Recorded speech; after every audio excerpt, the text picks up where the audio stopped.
खालिक कायनात ने लफ्ज़ अताअत का जिक्र फरमाया, अतीउल्लाह, अल्लाह की अताअत करो। अब अताअत हमारे लफ्ज़ों में या हमारे माना में किस माना में भला इस्तेमाल होता है? लफ्ज़ अताअत फरमाबरदारी के माना में, हुक्म की बजावरी कर लेना, सर तस्लीम खम कर लेना, ये अताअत का माना है। खालिक ने फरमाया, लोगों अतीउल्लाह, मेरी अताअत करो। काबिल तवज्जो बात है, अब खालिक की अताअत, रब ने फरमाया मेरी अताअत करो, तो वो अताअत किस दर्जे की है? पहले दर्जे की अताअत है या आखिरी दर्जे की अताअत है? अताअत में भी फर्क है, फरमा बरदारी करने में भी फर्क है। बाप अगर बेटे से कहता है बेटा ये काम कर, एक मानो तो ये है कि बेटा भागे भागे जाके वो काम कर लेता है, ये भी उसकी अताअत और फरमा बरदारी है बाप के हुक्म की। एक ये है कि 10 मिनट लेट जाके करता है, फरमा बरदारी ये भी है। लेकिन आया जब रब ने हुक्म दिया कि बंदा मोमिन मेरी अताअत कर, तो इस अताअत से मुराद पहले दर्जे की अताअत है या आखिरी दर्जे की अताअत मुराद है? देखना यह है। हजरत मोहतरम, मिसाल के तौर पर नमाज का टाइम हो गया, जोहर का वक्त 12 बजे शुरू हुआ, अजान हुई, हय्या अला सलाह की सदा मुअज्जिन ने लगाई, रब की तरफ से हुक्म लागू हुआ कि लोगे ए बंदे मोमिन तेरे ऊपर रब की तरफ से हुक्म है, आकिमिस सलाह, नमाज को कायम कर। अब बंदा मोमिन, उसके फर्मा बरदार होने का तकाजा ये बनता है, वो बंदा अपने कारोबार को छोड़े, अपने दुनियावी मामलात को छोड़े और मस्जिद में आकर आकिमिस सलाह, हय्या अला सलाह के हुक्म को पर अमल पैरा हो। इस बंदे ने आके जोहर की नमाज जमात के साथ इमाम साहब के साथ अदा कर ली। इसने अल्लाह पाक के हुक्म के ऊपर पैरवी की कि नहीं की? अकीमुस सलात के ऊपर पैरवी की ना। इसी तरह एक बंदा और है, उसने भी अजान सुनी,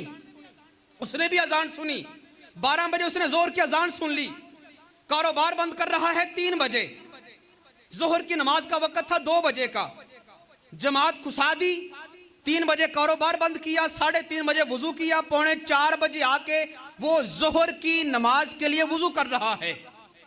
वुजू करके साथ वो मस्जिद में आके तहियतुल वुजू के 2 रकत भी पढ़ लेता है, तहियतुल वुजू के पढ़ लेता है, तहियतुल मस्जिद की भी रकात पढ़ लेता है, सुते भी अदा की, फर्ज भी उसने अकेले पढ़े, साथ सुनते पढ़ के नवाफिल पढ़ के फिर वो मस्जिद से बाहर गया 4 बजे के करीब, हालांकि वक्त जोहर ही का था।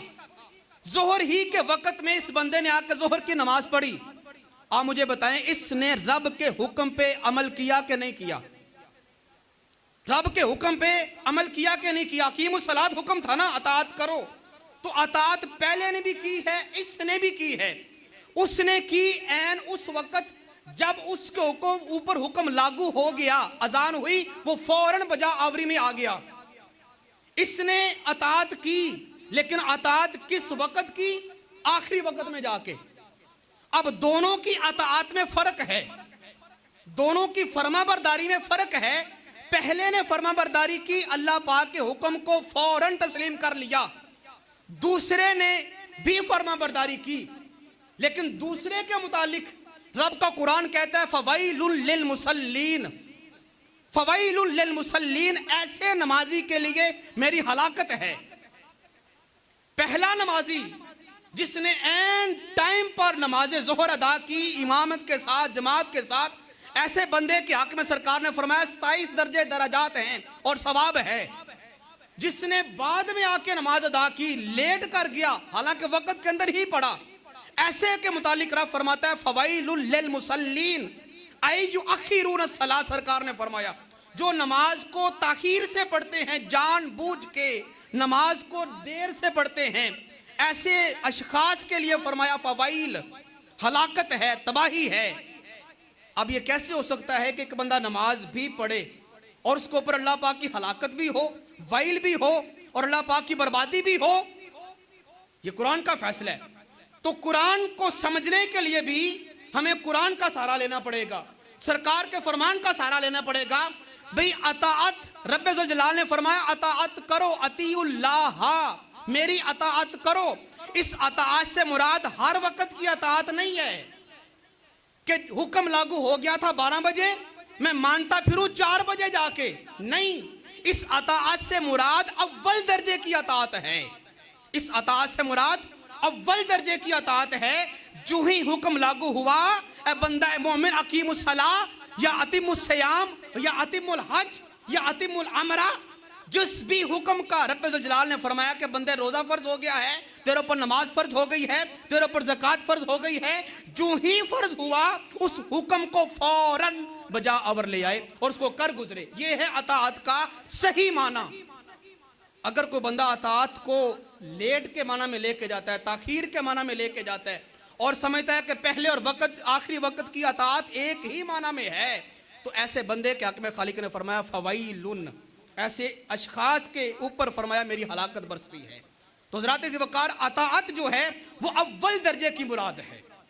रब्बुल जलाल की अताअत अव्वल दर्जे की मुराद है। अब जब इतनी बात समझ आ गई, अताअत अव्वल दर्जे की मुराद है, अब अगली बात, इस उम्मत के उलमा इज़ाम ने यह बात लिखी और अपने किताबों में दर्ज कर गए। अताअत का माना जो उन्होंने किया, एक तो आपने किया ना सादा सा फरमा बरदारी और इत्तिबा करना, किसी के हुक्म को तस्लीम कर लेना, ये अताअत का माना। जो इस उम्मत के उलमा इज़ाम ने लिखा, वो कहते हैं अल अताउ अन्नुआलु फी उनुफिही, कहते हैं कि अताअत का माना अपने नाक के अंदर नकेल डलवा लेना, अपने नाक के अंदर नकेल डलवा लेना। जिस तरह हम अपने जानवरों के नाक के अंदर वो रस्सी डाल लेते हैं ना, ताकि छोटे से छोटा बच्चा भी इसको घुमाता फिरे।